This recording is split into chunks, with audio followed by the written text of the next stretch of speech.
द्वितीय अध्याय।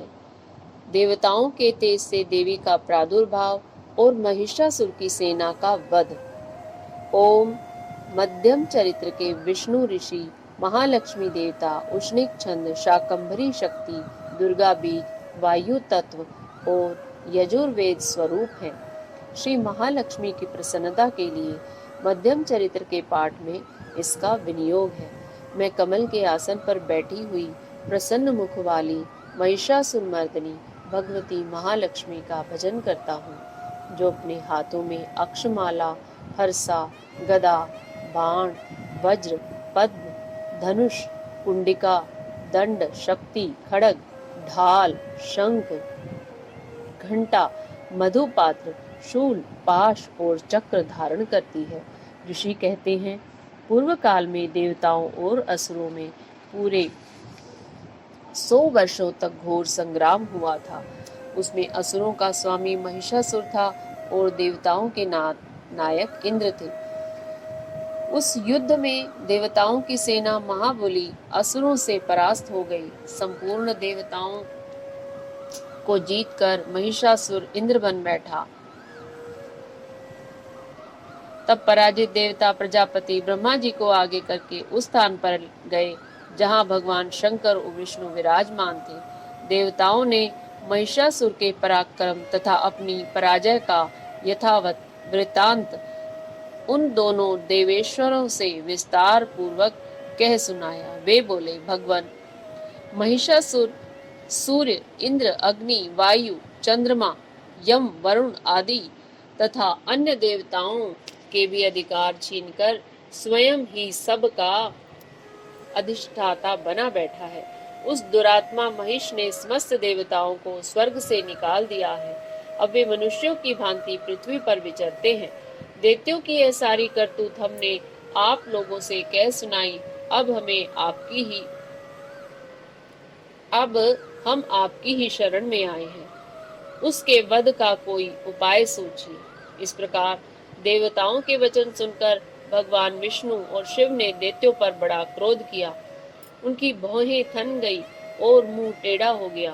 तब अत्यंत क्रोध में भरे हुए चक्रपाणी श्री विष्णु के मुख से एक महान तेज प्रकट हुआ। इसी प्रकार ब्रह्मा, शंकर तथा इंद्र आदि अन्य देवताओं के शरीर से भी बड़ा भारी तेज निकला। वह सब मिलकर एक हो गया। महान तेज का वह पुंज जाज्वल्यमान पर्वत सा जान पड़ा। देवताओं ने देखा, वहां उसकी ज्वालाएं संपूर्ण दिशाओं में व्याप्त हो रही थी। संपूर्ण देवताओं के शरीर से प्रकट हुए उस तेज की कहीं तुलना नहीं थी। एकत्रित होने पर वह नारी के रूप में परिणित हो गया और अपने प्रकाश से तीनों लोकों में व्याप्त जान पड़ा। भगवान शंकर का जो तेज था, उससे उस देवी का मुख प्रकट हुआ। यमराज के तेज से उसके सिर में बाल निकल आए। श्री विष्णु भगवान के तेज से उसकी भुजाएं उत्पन्न हुई। चंद्रमा के तेज से दोनों स्तनों का और इंद्र के तेज से मध्य भाग का प्रादुर्भाव हुआ। वरुण के तेज से जंघा और पिंडली तथा पृथ्वी के तेज से नितंब भाग प्रकट हुआ। ब्रह्मा के तेज से दोनों चरण और सूर्य के तेज से उसकी अंगुलियां हुई। वसुओं के तेज से हाथों की अंगुलियां और कुबेर के तेज से नासिका प्रकट हुई। उस देवी के दांत प्रजापति के तेज से और तीनों नेत्र अग्नि के तेज से प्रकट हुए। उसकी भौहें संध्या के और कान वायु के तेज से उत्पन्न हुए थे। उसी प्रकार अन्यान्य देवताओं के तेज से भी उस कल्याणमयी देवी का आविर्भाव हुआ। तदनंतर समस्त देवताओं के तेज पुंज से प्रकट हुई देवी को देखकर महिषासुर के सताए हुए देवता बहुत प्रसन्न हुए। पिनाकधारी भगवान शंकर ने अपने त्रिशूल से एक शूल निकाल कर उन्हें दिया। फिर भगवान विष्णु ने भी अपने चक्र से चक्र उत्पन्न करके भगवती को अर्पण किया। वरुण ने भी शंख भेंट किया। अग्नि ने उन्हें शक्ति दी। वायु ने धनुष तथा बाण से भरे हुए 2 तरकश प्रदान किए। सहस्त्र नेत्रों वाले देवराज इंद्र ने अपने वज्र से वज्र उत्पन्न करके दिया और ऐरावत हाथी से उतार कर एक घंटा भी प्रदान किया। यमराज ने काल दंड से दंड, वरुण ने पाश, प्रजापति ने स्फटिकाक्ष की माला तथा ब्रह्मा जी ने कमंडलू भेंट किया। सूर्य ने देवी के समस्त रोमकूपों में अपनी किरणों का तेज भर दिया। काल ने उन्हें चमकती हुई ढाल और तलवार दी। क्षीर समुद्र ने उज्जवल हार तथा कभी जीर्ण न होने वाले 2 दिव्य वस्त्र भेंट किए। साथ ही उन्होंने दिव्य चूड़ामणि, 2 कुंडल, कड़े, उज्जवल अर्धचंद्र, सब बाहुओं के लिए केयूर, दोनों चरणों के लिए निर्मल नुपुर, गले की सुंदर हंसली और सब अंगुलियों में पहनने के लिए रत्नों की बनी अंगूठियां भी दी। विश्वकर्मा ने उन्हें अत्यंत निर्मल फरसा भेंट किया। साथ ही अनेक प्रकार के अस्त्र और अभेद्य कवच दिए। इनके सिवा मस्तक और वक्षस्थल पर धारण करने के लिए कभी न कुम्हलाने वाले कमलों की मालाएं दी। जलधि ने उन्हें सुंदर कमल का फूल भेंट किया। हिमालय ने सवारी के लिए सिंह तथा भांति भांति के रत्न समर्पित किए। धनाध्यक्ष कुबेर ने मधुर से भरा पान पात्र दिया तथा संपूर्ण नागों के राजा शेष ने जो इस पृथ्वी को धारण करते हैं उन्हें बहुमूल्य मणियों से विभूषित नागहार भेंट दिया। इसी प्रकार अन्य देवताओं ने भी आभूषण और अस्त्र शस्त्र देकर देवी का सम्मान किया। तत्पश्चात उन्होंने बारंबार अट्टहास पूर्वक उच्च स्वर से गर्जना की। उनके भयंकर नाद से संपूर्ण आकाश गूंज उठा। देवी का वह अत्यंत उच्च स्वर से किया हुआ सिंहनाद कहीं समा न सका। आकाश उसके सामने लघु प्रतीत होने लगा। उससे बड़े जोर की ध्वनि हुई जिससे संपूर्ण विश्व में हलचल मच गई और समुद्र कांप उठे, पृथ्वी डोलने लगी और समस्त पर्वत हिलने लगे। उस समय देवताओं ने अत्यंत प्रसन्नता के साथ सिंहवानी भवानी से कहा, देवी तुम्हारी जय हो। साथ ही महर्षियों ने भक्ति भाव से विनम्र होकर उनका स्तवन किया। संपूर्ण त्रिलोकी को शोभग्रस्त देखकर दैत्यगण अपनी समस्त सेना को कवच आदि से सुसज्जित कर हाथों में हथियार ले सहसा उठकर खड़े हो गए। उस समय महिषासुर ने बड़े क्रोध में आकर कहा, आह, यह क्या हो रहा है। फिर वह संपूर्ण असुरों से घिरकर उस सिंहनाद की ओर लक्ष्य करके दौड़ा और आगे पहुंचकर उसने देवी को देखा जो अपनी प्रभा से तीनों लोकों को प्रकाशित कर रही थी। उसके चरणों के भार से पृथ्वी दबी जा रही थी। माथे के मुकुट से आकाश में रेखा सी खिंच रही थी तथा वे अपने धनुष के टंकार से सातों पातालों को शुद्ध किए देती थी। देवी अपनी हजारों भुजाओं से संपूर्ण दिशाओं को आच्छादित करके खड़ी थी। तदनंतर उनके साथ दैत्यों का युद्ध छिड़ गया। नाना प्रकार के अस्त्र शस्त्रों के प्रहार से संपूर्ण दिशाएं उद्भासित होने लगी। चिक्षुर नामक महान असुर महिषासुर का सेना नायक था। उस देवी के साथ युद्ध करने लगा। अन्य दैत्यों की चतुरंगिणी सेना साथ लेकर चामर भी लड़ने लगा। 60,000 रथियों के साथ आकर उदग्र नामक महादैत्य ने भी लोहा लिया। 1 करोड़ रथियों के साथ लेकर महाहनु नामक दैत्य युद्ध करने लगा, जिसके रोए तलवार के समान तीखे थे। वह असीलोमा नामक महादैत्य 5 करोड़ रथी सैनिकों सहित युद्ध में आ डटा। 60 लाख रथियों से घिरा हुआ वाशकल नामक दैत्य भी उस युद्ध भूमि में लड़ने लगा। परिवारित नामक राक्षस हाथी सवारी और घुड़सवारों के अनेक दलों तथा 1 करोड़ रथियों की सेना लेकर युद्ध करने लगा। बिडाल नामक दैत्य 5 अरब रथियों से घिरकर लोहा लेने लगा। इसके अतिरिक्त और भी हजारों महादैत्य रथ, हाथी और घोड़ों की सेना साथ लेकर वहां देवी के साथ युद्ध करने लगे।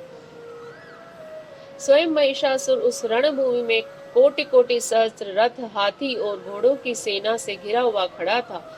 वे दैत्य देवी के साथ तोमर, बिंदीपाल, शक्ति, मूसल, खड़ग, परशु और पट्टेश आदि अस्त्र शस्त्रों का प्रहार करते हुए युद्ध कर रहे थे। कुछ दैत्यों ने उन पर शक्ति का प्रहार किया, कुछ लोगों ने पाश फेंके तथा कुछ दूसरे दैत्यों ने खड्ग प्रहार करके देवी को मार डालने का उद्योग किया। देवी ने भी क्रोध में भरकर खेल खेल में ही अपने अस्त्र शस्त्रों की वर्षा करके दैत्यों के वे समस्त अस्त्र शस्त्र काट डाले। उनके मुख पर परिश्रम या थकावट का रंच मात्र भी चिन्ह नहीं था।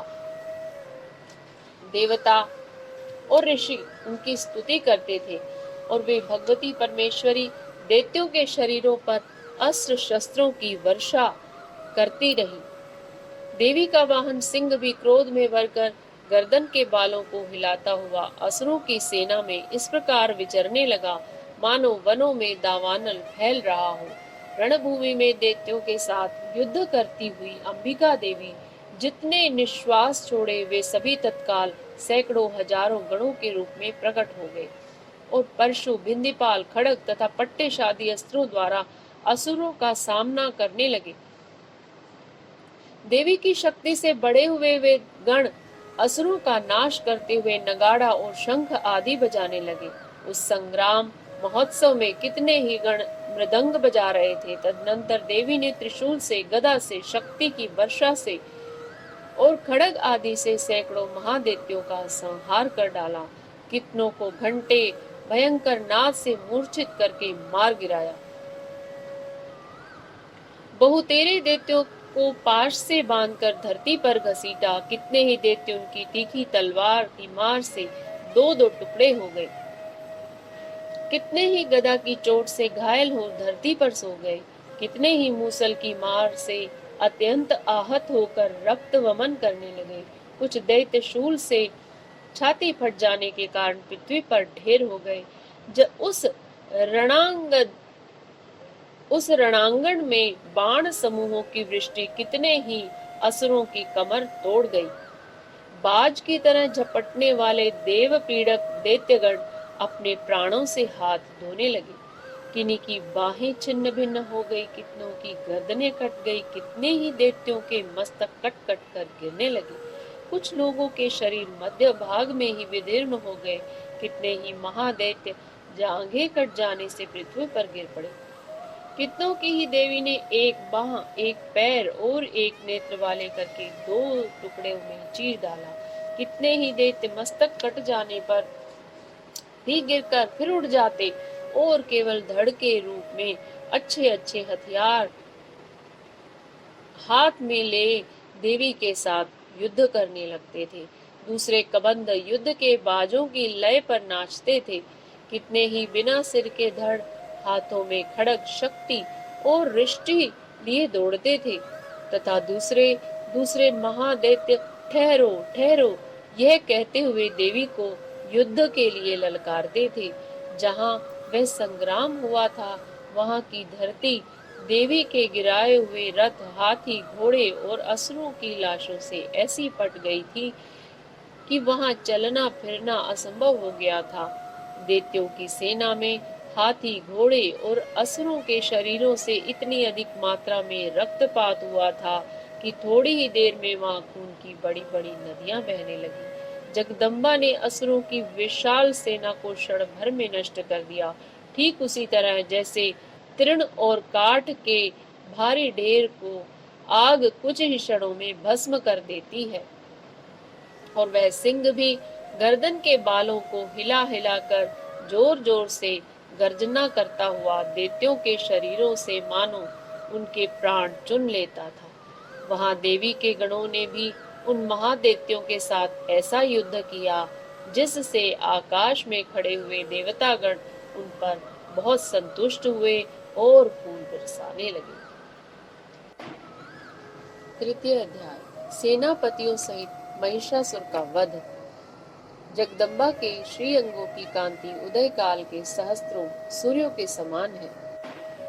वे लाल रंग की रेशमी साड़ी पहने हुए हैं। उनके गले में मुंडमाला शोभा पा रही है। उनके शरीर पर रक्त चंदन का लेप लगा है। वे अपने कर कमलों में जप मालिका, विद्या और अभय तथा वर नामक मुद्राएं धारण किए हुए हैं।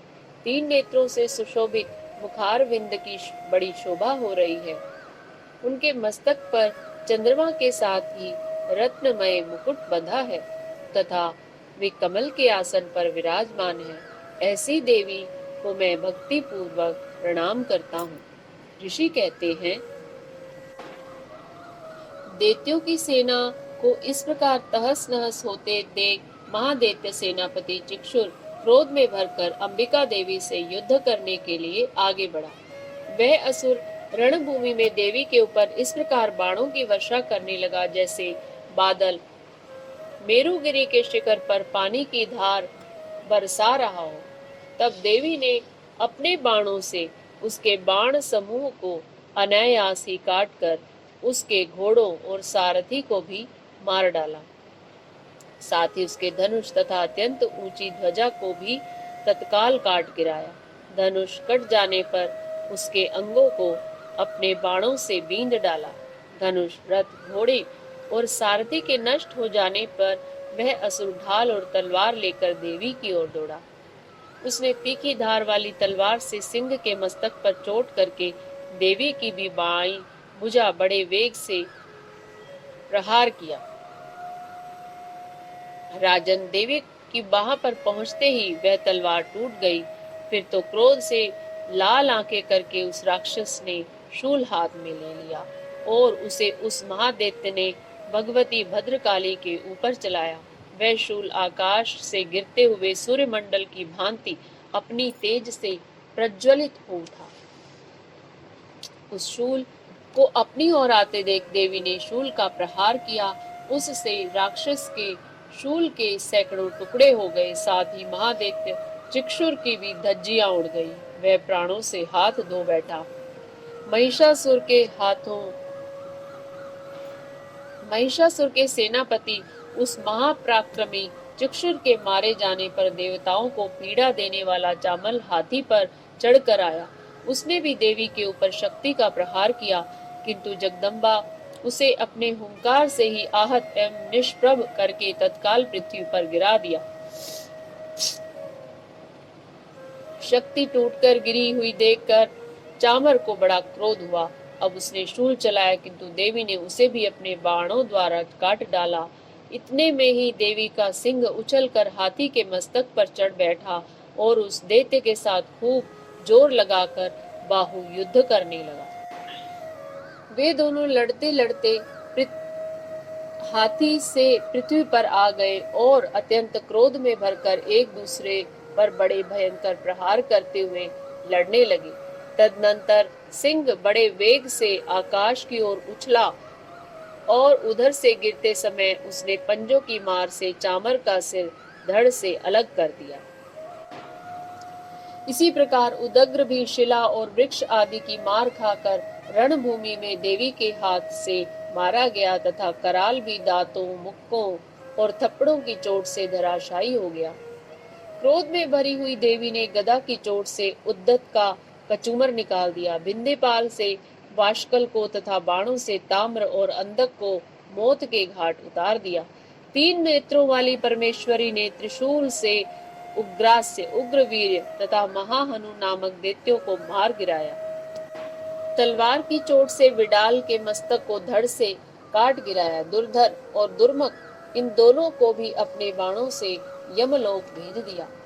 इस प्रकार अपनी सेना का संहार होता देख महिषासुर ने भय से का रूप धारण करके देवी के गणों को त्रास देना आरंभ कर दिया। किन्हीं को थूथन से मारकर, किन्हीं के ऊपर खुरों का प्रहार करके, किन्हीं को पूंछ से चोट पहुंचाकर, कुछ को सींगों से विदीर्ण करके, कुछ गणों को वेग से, किन्हीं को सिंहनाद से, कुछ को चक्कर देकर, कितनों को निश्वास वायु के झोंके से धराशायी कर दिया। इस प्रकार गणों की सेना को गिराकर वह असुर महादेवी के सिंह को मारने के लिए झपटा। इससे जगदम्बा को बड़ा क्रोध हुआ। उधर महापराक्रमी महिषासुर भी क्रोध में भरकर धरती को खुरों से खोदने लगा तथा अपने सींगों से ऊंचे ऊंचे पर्वतों को उठाकर फेंकने और गर्जने लगा। उसके वेग से चक्कर देने के कारण पृथ्वी शुद्ध होकर फटने लगी। उसकी पूंछ से टकराकर समुद्र सब ओर से धरती को डुबोने लगा। हिलते हुए सींगों के आघात से विदीर्ण होकर बादलों के टुकड़े टुकड़े हो गए। उसके श्वास की प्रचंड वायु के वेग से उड़े हुए सैकड़ों पर्वत आकाश से गिरने लगे। इस प्रकार क्रोध में भरे हुए उस महादैत्य को अपनी ओर आता देख चंडिका ने उसका वध करने के लिए महान क्रोध किया। उन्होंने पाश फेंककर उस महान असुर को बांध लिया। उस महासंग्राम में बंध जाने पर उसने भैंसे का रूप त्याग दिया और तत्काल सिंह के रूप में वह प्रकट हो गया। उस अवस्था में जगदम्बा जो ही उसका मस्तक काटने के लिए उद्यत हुई, त्यों ही वह खड्गधारी पुरुष के रूप में दिखाई देने लगा। तब देवी ने तुरंत ही बाणों की वर्षा करके ढाल और तलवार के साथ उस पुरुष को भी बींध डाला। इतने में ही वह महान गजराज के रूप में परिणित हो गया तथा अपनी सूंड से देवी के विशाल सिंह को खींचने और गर्जने लगा। खींचते समय देवी ने तलवार से उसकी सूंड काट डाली। तब उस महादैत्य ने पुनः भैंसे का शरीर धारण कर लिया और पहले की भांति चराचर प्राणियों सहित तीनों लोगों को व्याकुल करने लगा। तब क्रोध में भरी हुई जगन माता चंडिका बारंबार उत्तम मधुपान करते हुए और लाल आंखें करके हंसने लगी। उधर वह बल और पराक्रम के मद से उन्मत्त हुआ राक्षस गर्जने लगा और अपनी सींगों से चंडी के ऊपर पर्वतों को फेंकने लगा। उस समय देवी अपने बाणों के समूहों से उसके फेंके हुए पर्वतों को चूर्ण करती हुई बोली। बोलते समय उनका मुख मधु के मद से लाल हो रहा था और वाणी लड़खड़ा रही थी। देवी ने कहा, ओ मूढ़, मैं जब तक मधु पीती हूँ तब तक तू क्षण भर के लिए खूब गर्ज ले। मेरे हाथ से यही तेरी मृत्यु हो जाने पर तब शीघ्र ही देवता भी गर्ज ना करेंगे। यूं कहकर देवी उछली और उस महादैत्य के ऊपर चढ़ गई। ऋषि कहते हैं, यूं कहकर देवी उछली और उस महादैत्य के ऊपर चढ़ गई। फिर अपने पैर से उसे दबाकर उन्होंने शूल से उसके कंठ में आघात किया। उनके पैर से दबा होने पर महिषासुर अपने मुख से दूसरे रूप में बाहर होने लगा। अभी आधे शरीर से ही वह बाहर निकलने पाया था कि देवी ने अपने प्रभाव से उसे रोक दिया। आधा निकला होने पर भी वह महादैत्य देवी से युद्ध करने लगा। देवी ने बहुत बड़ी तलवार से उसका मस्तक काट गिराया।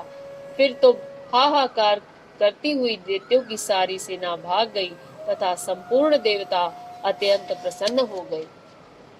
देवताओं ने दिव्य महर्षि के साथ देवी दुर्गा का स्तवन किया। गंधर्वराज गाने लगे तथा अप्सराएं नृत्य करने लगी।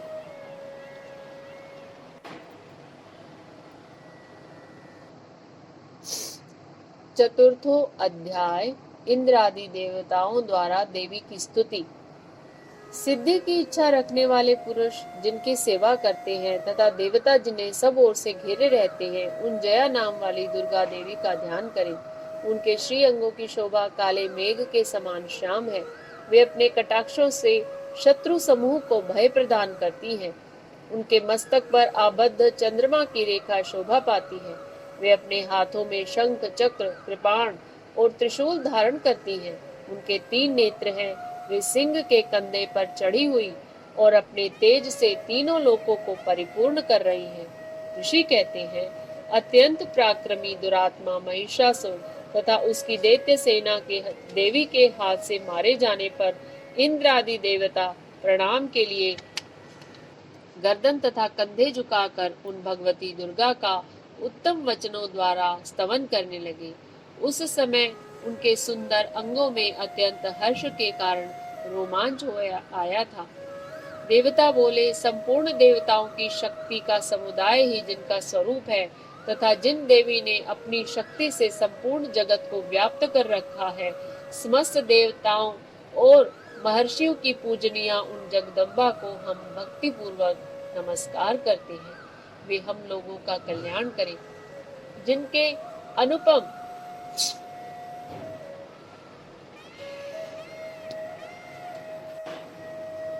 उनके अनुपम प्रभाव और बल का वर्णन करने में भगवान शेषनाग, ब्रह्मा जी तथा महादेव जी भी समर्थ नहीं है।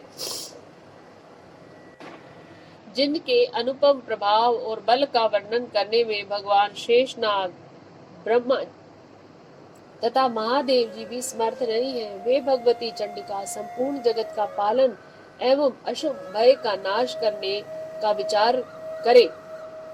जो पुण्यात्माओं के घरों में स्वयं ही लक्ष्मी रूप से, पापियों के यहाँ दरिद्रता रूप से, शुद्ध अंतःकरण वाले पुरुषों के हृदय में बुद्धि रूप से, सतपुरुषों में श्रद्धा रूप से तथा कुलीन मनुष्य में लज्जा रूप से निवास करती हैं, उन आप भगवती दुर्गा को हम नमस्कार करते हैं। देवी, आप संपूर्ण विश्व का पालन कीजिए। देवी, आपके इस अचिंत्य रूप का, असुरों का नाश करने वाले भारी पराक्रम का तथा समस्त देवताओं और दैत्यों के समक्ष युद्ध में किए हुए आपके अद्भुत चरित्रों का हम किस प्रकार वर्णन करें। आप संपूर्ण जगत की उत्पत्ति में कारण है। आप में सत्व गुण, रजोगुण और तमोगुण है। ये तीनों गुण मौजूद हैं, तो भी दोषों के साथ आपका संसर्ग नहीं जान पड़ता। भगवान विष्णु और महादेव जी आदि देवता भी आपका पार नहीं पाते। आप ही सबका आश्रय है। यह समस्त जगत आपका अंशभूत है, क्योंकि आप सबकी आदिभूत, आप व्याकृता परा प्रकृति है।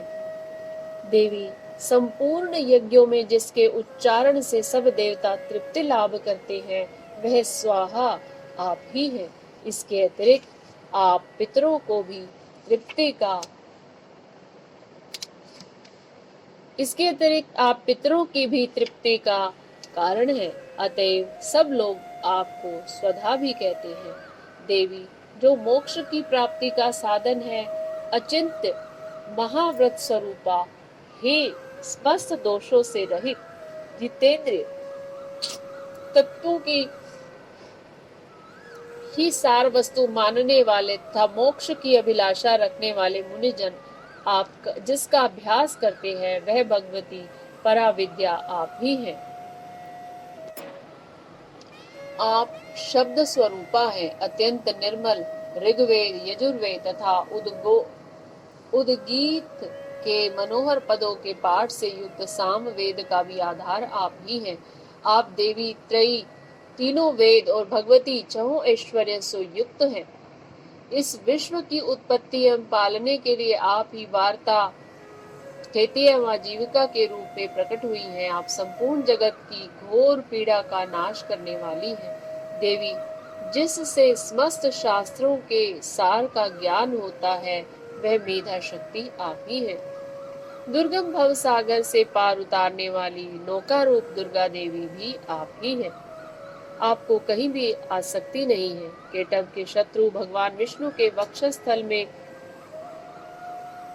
एकमात्र निवास करने वाली भगवती लक्ष्मी तथा भगवान चंद्रशेखर द्वारा सम्मानित गौरी देवी भी आप ही हैं। आपका मुख मंद मुस्कान से सुशोभित, निर्मल, पूर्ण, चंद्रमा के बिंब का अनुसरण करने वाला और उत्तम स्वर्ण की मनोहर कांति से कमनीय है। तो भी उसे देखकर महिषासुर को क्रोध हुआ और सहसा उसने उस पर प्रहार कर दिया। यह बड़े आश्चर्य की बात है। देवी, वही मुख जब क्रोध से युक्त होने पर उदय काल के चंद्रमा की भांति लाल और तनी हुई भौं के कारण विकराल हो उठा, तब उसे देखकर जो महिषासुर के प्राण तुरंत ही नहीं निकल गए, यह उससे भी बड़े आश्चर्य की बात है, क्योंकि क्रोध में भरे हुए यमराज को देखकर भला कौन जीवित रह सकता है। देवी, आप प्रसन्न हो। परमात्मा स्वरूपा, आपके प्रसन्न होने पर जगत का अभ्युदय होता है और क्रोध में भर जाने पर आप तत्काल ही कितने ही कुलों का सर्वनाश कर डालती हैं। यह बात अभी अनुभव में आई है, क्योंकि महिषासुर की यह विशाल सेना क्षण भर में आपके कोप से नष्ट हो गई है। सदा अभ्युदय प्रदान करने वाली आप जिन पर प्रसन्न रहती हैं, वे ही देश में सम्मानित हैं। उन्हीं को धन और यश की प्राप्ति होती है। उन्हीं का धर्म कभी शिथिल नहीं होता तथा वे अपने हृष्ट पुष्ट स्त्री, पुत्र और मृत्यों के साथ धन्य माने जाते हैं। देवी आपकी ही कृपा से पुण्यात्मा पुरुष प्रतिदिन अत्यंत श्रद्धा पूर्वक सदा सब प्रकार के धर्मानुकूल कर्म करता है और उसके प्रभाव से स्वर्ग लोक में जाता है। इसलिए आप तीनों लोकों में निश्चय ही मनोवांछित फल देने वाली हैं। माँ दुर्गे, आप स्मरण करने पर सब प्राणियों का भय हर लेती हैं और स्वस्थ पुरुषों द्वारा चिंतन करने पर उन्हें कल्याणमयी बुद्धि प्रदान करती हैं। दुख, दरिद्रता और भय हरने वाली देवी, आपके सिवा दूसरी कौन है, जिसका चित्त सबका उपकार करने के लिए सदा ही दयार्द्र रहता हो। देवी, इन राक्षसों के मारने से संसार को सुख मिले तथा ये राक्षस चिरकाल तक नरक में रहने के लिए भले ही पाप करते रहे हों, इस समय संग्राम में मृत्यु को प्राप्त होकर स्वर्ग लोक में जाएं, निश्चय ही यही सोचकर आप शत्रुओं का वध करती हैं।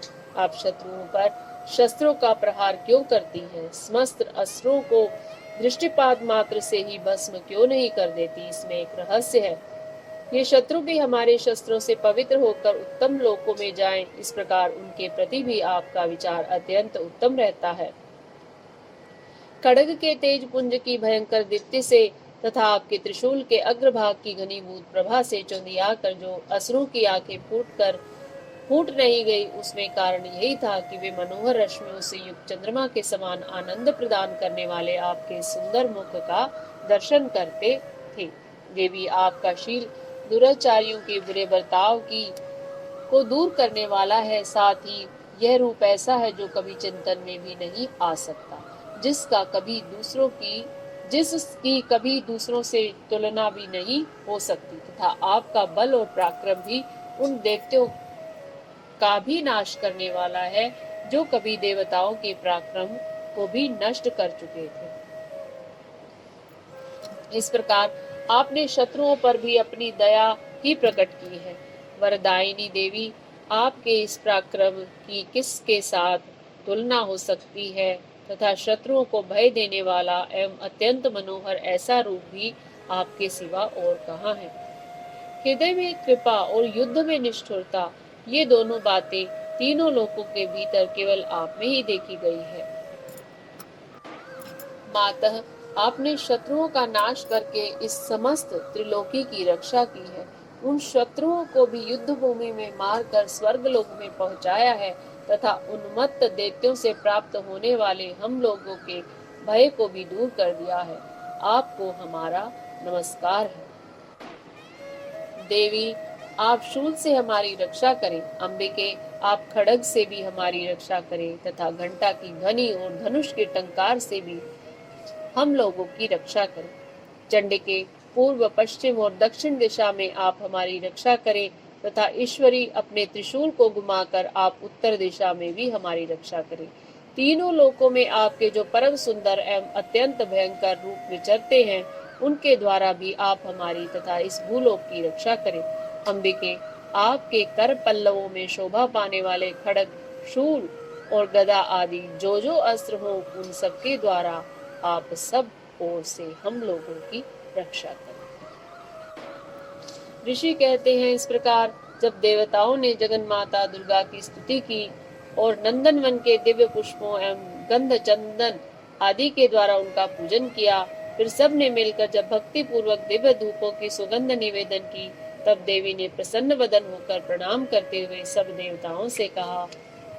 देवी बोली, देवताओं, तुम सब लोग मुझसे जिस वस्तु की अभिलाषा रखते हो उसे मांगो। देवता बोले, भगवती, हमारी सब इच्छा पूर्ण कर दी, अब कुछ भी बाकी नहीं है, क्योंकि हमारा यह शत्रु महिषासुर मारा गया। महेश्वरी, इतने पर भी यदि आप हमें और वर देना चाहती हैं, तो हम जब जब आपका स्मरण करें, तब तब आप दर्शन देकर हम लोगों के महान संकट दूर कर दिया करें। तथा प्रसन्न मुखी अंबिके, जो मनुष्य इन स्तोत्रों द्वारा आपकी स्तुति करे, उसे वित्त, समृद्धि और वैभव देने के साथ ही उसको धन और स्त्री आदि संपत्ति को भी बढ़ाने के लिए आप सदा हम पर प्रसन्न रहे। ऋषि कहते हैं, राजन, देवताओं ने जब अपने तथा जगत के कल्याण के लिए भद्रकाली देवी को इस प्रकार प्रसन्न किया, तब वे तथास्तु कहकर वहीं अंतर्ध्यान हो गई।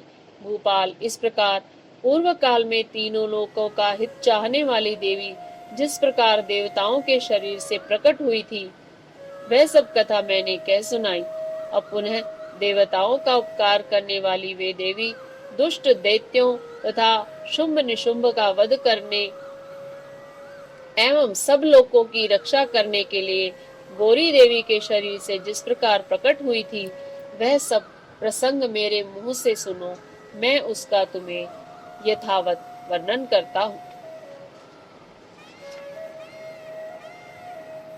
जय मां।